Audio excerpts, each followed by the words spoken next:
પણ મને તો ગર્વ હતો પટેલના દીકરા ઉપર, પણ આજે ઉતરી ગયો મને.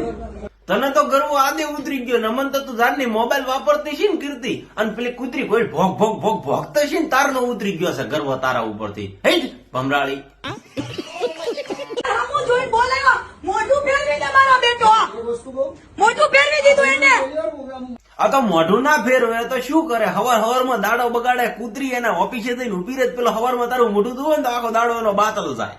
ખજૂર ને કેજો ગોવા માર્યો તો ને, અને એમ કે નથી માર્યો હે તો તમારે બધા સામે મારે કિસ કરવાની. જાઓ જીબાની છૂટી ગયેલી પાડી કિસ્સો કરવાની વાતો કરે છે. ખજૂરભાઈ ને માર્યા ના માર્યા એ વાત જવા છે, બાકી તું આખા ગોમ જોડે સોરી સોરી બોલી ગયેલી છે ને હવે અમાર લાલો ભાઈ બોલી ની વાત એકદમ ની હરકી રીત હોબળી લેશે. આ એની ઓકાત છે કીર્તિ પટેલ ની. હવે તું થોડીક શરમ રાખ, માપમાં રહી જા, એમાં તારી ભલાઈ છે. પછી નો કેતી કે અહીંયા કીધું નહીં, મગજમાં ઉતારી લઈ જા કીર્તિ પટેલ. તો મિત્રો ખજૂરભાઈ ને તમે સપોર્ટ કરતા હો અને ખજૂરભાઈ ને સપોર્ટ કરવા વાળા તમામ માણસોને તમે સપોર્ટ કરતા હો તો આપણી આઈડી ને ફોલો કરો, ફોલો કરી નાખો ને કીર્તિ પટેલ ની ધૂળ ગાડી નાખશું ભાઈ. ફોલો લાઈક ઠોચી ગયો.